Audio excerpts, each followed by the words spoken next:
Hello, here's a question. Should Christians also observe the Torah?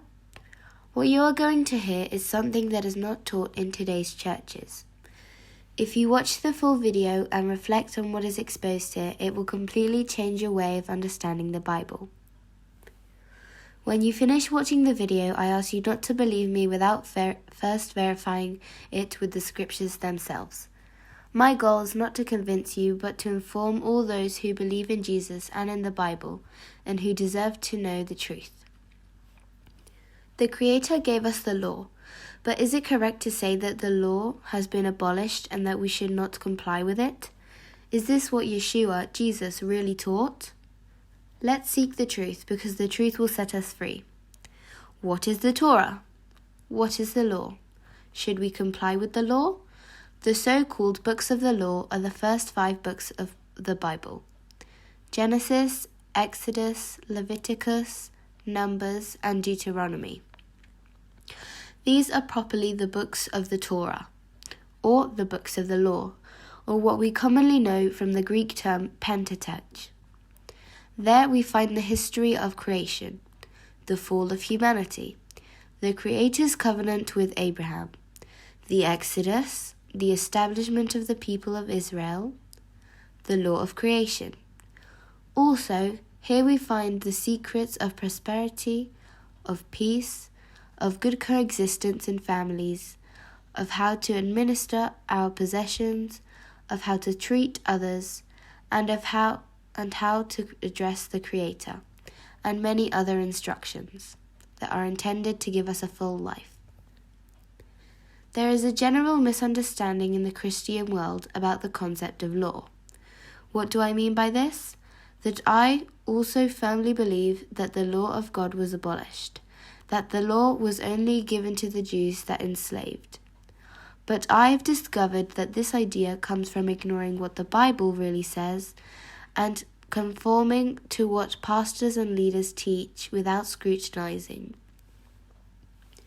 Psalm 19:7 says, "The law of Yahweh is perfect, restores the soul. Yahweh's testimony is true, makes the simple wise." Psalm 119:1 says, "Blessed are those who have a spotless path and walk in the law of Yahweh. Those who keep the law are described in the scriptures as perfect along the way." We will understand if we know what the law means from the point of view of the Creator. The word law, which appears in the Bible, is what is used to translate the Hebrew word Torah, whose meaning is broader than the word law. The word Torah means instruction, teaching, direction of their Creator. The Father wants us to keep His commandments not because He hates us so much as to tie us to a law, but because He loves us so much that He gives us instructions on how to live in blessing. Proverbs 3:1-2 says, "My son, do not forget my teaching, and may your heart keep my precepts, for long days and years of life and peace will come to you."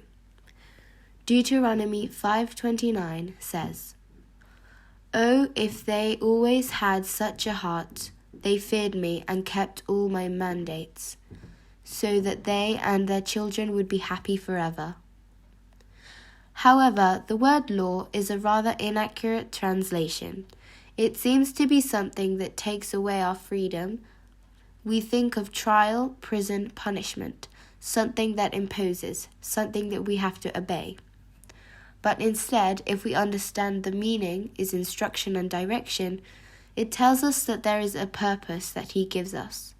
It is something that is good for us, that helps us, that frees us. The word Torah means that the commandments that make up the Torah are teachings or instructions that should guide us in our life experience. It is like when we buy something that needs to be assembled. We tend to read the instructions first to understand how to assemble it, or at least to get an idea of how it works, and then proceed to assemble it. In the same way, the law or Torah was given in our name, so to speak, designer, our creator, so that we can be complete, well assembled, to know how to live according to your will. Let's continue. 2 Timothy 3:16-17 says, "Every scripture is inspired by God and useful for teaching, to rebuke, to correct, to instruct in justice, so that the man of God is complete and well prepared for every good work." What writing does Paul refer to here precisely if the New Testament did not exist yet? It refers to the writings that were available at that time, mainly the Torah, as well as the historical, prophetic, and poetic writings that make up the Old Testament in the Bible.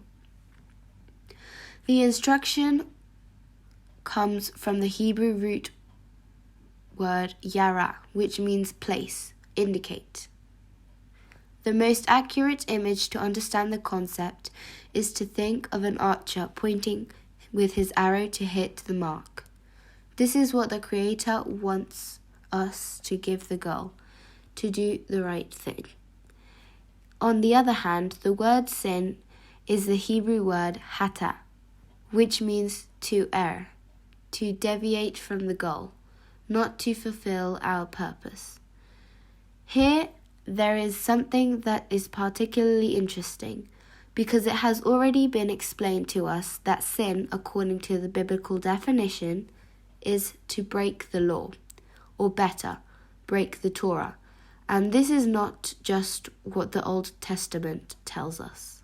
1 John 3:4 says, "He who commits sin also violates the law, because sin is a violation of the law."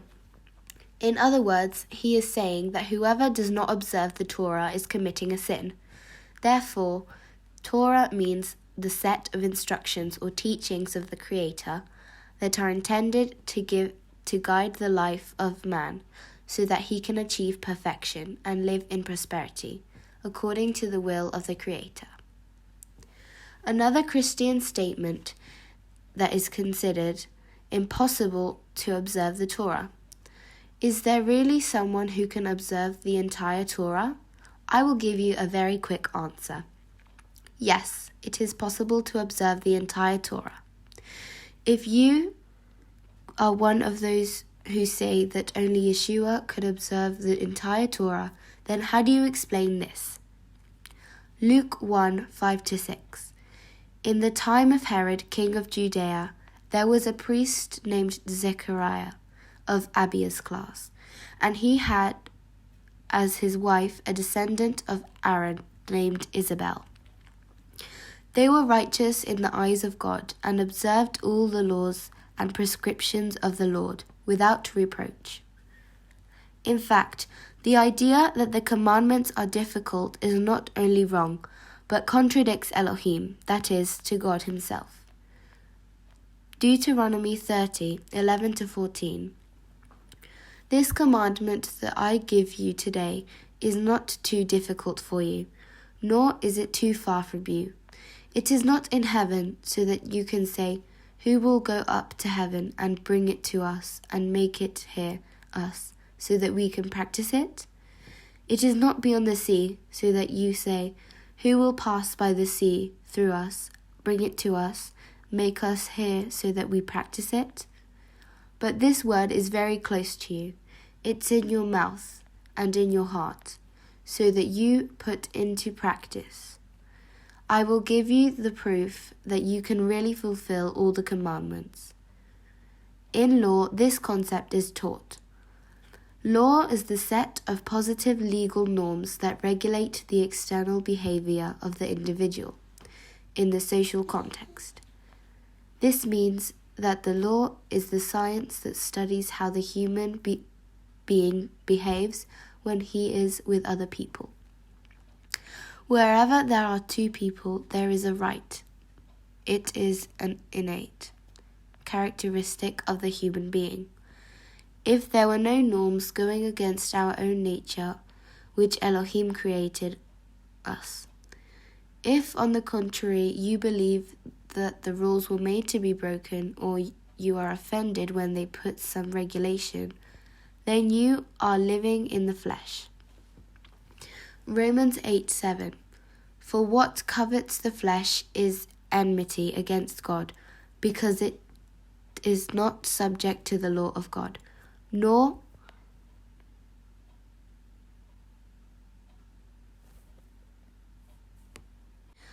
Romans 8:7 says, For what covets the flesh is enmity against God, because it is not subject to the law of God, nor can it do it. Here we make a mini parenthesis to make it clear of all the laws that may exist in the world, because today many of these laws go against what Elohim says, and as Peter and the apostles said in Acts 5:29. We must obey God before men. Now let's return to the main theme. If you cannot abide by common rules, you will never understand the Torah, because the Torah is the law of God, the set of divine rules, finger of God that govern the behavior, not only external but internal, of each individual in our relationship with God and with others. Therefore, it is in the very nature of man to obey the Torah. The unnatural thing, on the other hand, is not to comply with the commandments. And I tell you the most amazing thing that people who oppose the Torah have never been able to understand. Pay attention to what I am going to say. Even if you don't keep all the commandments, you can comply with the entire Torah. Returning to the example of law, in the legal body of a nation, there are many types of regulations for all aspects of life in a state. For example, civil law, criminal law, labor law, agricultural law, commercial law, constitutional law, military law, international law, private law, and many others. So unless you adhere to one of those certain areas, the laws that govern those environments will not apply to you. And that does not mean that you are already breaking all the laws of your state. Each nation has a political constitution from which all other disciplines of law are derived. You, as an individual being part of it, are called to observe what the constitution of your nation says only. And it is the same constitution that will tell you when you are in one of the specific areas. In the same way, the Torah is the constitution of the people of God, and it is the same law for all natural and foreign, that is part of Israel. But there is laws for the priests, for the Levites, for the kings, for the temple, for the women, for the men, for workers, for employers, for owners, for servants, for employees, for those who live in Israel, for those who have land, for those who have cattle, etc. So if you are not a priest, then you do not have to practice the rules of priests. The same goes for all other aspects I mentioned. So anyone who says you need to keep the 613 commandments that are in the Torah not only does not know that keeping all 613 is not biblical as a thing, but also has no idea how the law works on earth, and much more importantly, in the kingdom of Elohim. In fact, leaving aside all the commandments for certain categories of people, professions, or concrete moments of time, for example, the fact that the physical temple has not been in operation for a long time, we are all left with a fairly simple list of general commandments that we are called to observe. Love and obey. That is, the general commandments for all Israelites, natural or grafted, according to Romans 11. There is in essence are the 10 commandments of chapter 20 of Exodus, the dietary laws of Leviticus 11, and the Solomon feasts of Leviticus 23. Not to mention that all of them depend on those mentioned by Yeshua in Matthew 22:37-40.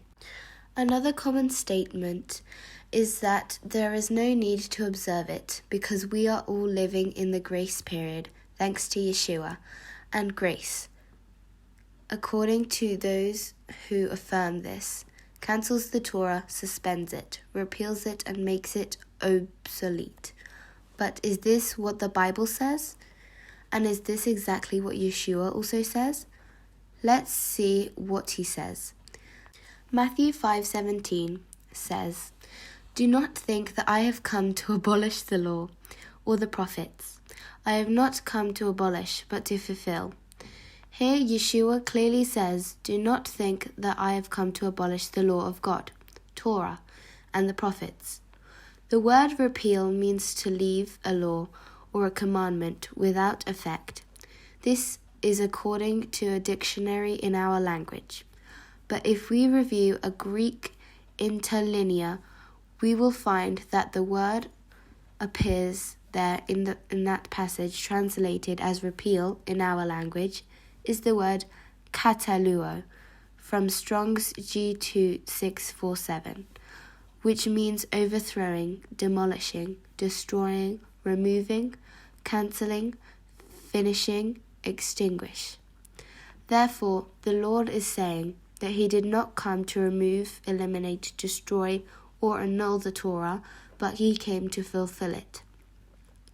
What does the word comply mean? The Greek word for the word to fulfill is the word pleo, Strong's G4137, which means bringing to fullness, perfecting, filling, completing, and also finishing. Here many will say, but have you seen? Yeshua came to finish the law. This statement, however, does not fit with the statement of Yeshua. It is as if he said, I have not come to finish the law and the prophets, but to end. It makes no sense. It is as if I arrived at your house and said, you know, I have not come to eat, but I have come to eat. It makes no sense. But the Hebrew concept better explains the word fulfill. In this case, the Gospel of Matthew was written in Hebrew, not in Greek. This has even been confirmed by the famous fathers of the church. They accept and recognize that the Gospel of Matthew was written in Hebrew, and I am also convinced that when Yeshua was preaching this sermon, I was not preaching it in Greek, in Hebrew, the word fulfill. In Hebrew, that should have been used here is lekayem, which means to comply, to perform, observe, keep something. Therefore, when Yeshua used this term, I was precisely saying, I have not come to repeal the Torah and the prophets, but to fulfill, observe, guard, and make it happen. However, Christianity thinks differently. They say, no. Paul said to the Galatians and the Colossians exactly the opposite. The law is repealed and now we are under grace. And they put a set of verses which are convinced to have understood correctly, to go against the one we call teacher.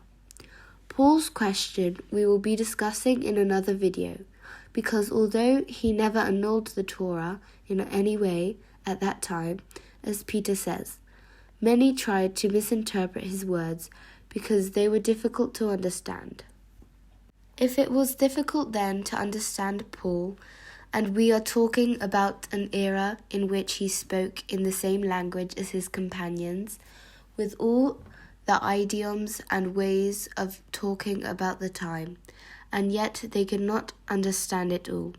Imagine if it is easier in our time, which is almost 2,000 years later.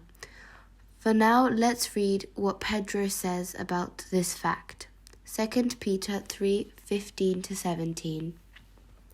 And consider that the patience of our Lord is for your salvation, as our dear brother Paul also wrote to you, according to the wisdom that was given to him. And he does this in all his letters, in which he deals with these matters. In them there are some difficult things to understand, that ignorant and unstable men misinterpret at their own risk, as well as the other scriptures. Therefore, you, dear brothers, already knowing these things, put yourself on guard, so that you do not get carried away by the mistake of the wicked, and thus fall from your firmness. Here I add another interesting fact about the translation that is given to us and the original that is in Greek. The word used to describe the so-called wicked, or as in other versions say, error of the evil, in Greek Coptic, the word is athesmos. Strong's G11:3, which means lawless, rampant, licentious. The Bible is full of translations of this type, but for now let's continue with the main theme. Let's see what else Yeshua says next. Again, in the Gospel of Matthew 5:18-19. Truly I tell you that until the earth and the earth pass, neither an apex nor a signal will pass from the law, without everything being fulfilled. Thus anyone who transgresses one of these precepts, even if he is the smallest, and teaches men to do the same, will be considered the smallest in the kingdom of heaven. But whoever keeps them and teaches them to men will be considered great in the kingdom of heaven. Here Yeshua says explicitly, until heaven and earth pass. With this we clearly understand that it refers to the end of time, when there will be no more earth or heaven as we know them today. Do you still believe that Yeshua has come to repeal the Torah? Yeshua also says in John 14:15, if you love me, you will keep my commandments. John 14:21 says, he who accepts my commandments and keeps them, he loves me. He who loves me will be loved by my Father, and I will love him too and manifest to him. John 14:24, he who does not love me does not keep my words. The word you hear is not mine, but from the Father who has sent me. John 7:16-18, Jesus replied, my doctrine is not mine, but of the one who sent me.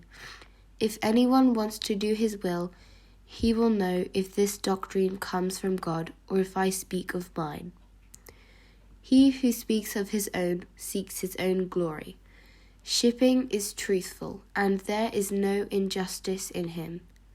And again, 1 John 2:3-6. In this we know that we have known him, if we keep his commandments. Who says, I have known him, and does not keep his commandments is a liar, and the truth is not in him. But whoever keeps his word, in him the love of God is truly complete. In this we know that we are in him. Whoever says he remains in him, he walked. Proverbs 28:9 says, he who separates his ear from the law, his prayer is abominable. Hebrews 10:26-31. For if we persist in sinning voluntarily after having received the knowledge of the truth, there is no more sacrifice for the sins, but a terrible wait for the judgment and the burning of a fire that will devour the rebels. Whoever transgresses the law of Moses will be sentenced to death mercilessly, by the word of 2 or 3 witnesses. What worse punishment, in your opinion, will be judged worthy who has trampled on the Son of God, and considered the blood of the covenant for which he was sanctified, and has despised the Spirit of grace? Because we know the one who said, revenge belongs to me, I will give retribution. And again, the Lord will judge his people. It is terrible to fall into the hands of the living God. Malachi 3:6. For I, the Lord, did not change. And finally, one of Yeshua's toughest statements, hidden in part by our translations. Matthew 7:21-23 says, Not everyone who tells me, Lord, Lord, he will enter the kingdom of heaven, but he who does the will of my Father who is in heaven. Many tell me on that day, Lord, Lord, have we not prophesied in your name? And in your name we have expelled demons, and have we done in your name many powerful works? Then I will tell you, I have never met you. Depart from me, malefactors. In other translations he says instead of malefactors, makers of iniquity. The word used here in Greek is anami, Strong's 458, and means anarchy, lack of law, breach of the law, disobedience, sin. Therefore, we read one last time, 1 John 3:4 says, He who commits sin also violates the law, because sin is a violation of the law. It may be that many after all this do not want to believe what Yeshua says about the Torah, due to Paul's epistles, a topic we will discuss in another video. The question I ask that person is the following. Have you always used Yeshua as a point of reference to substantiate what you think Paul wrote, that is, Paul? Or have you always used Paul as a reference point to refute Yeshua's words so far? Shalom Aleichem, peace be with you.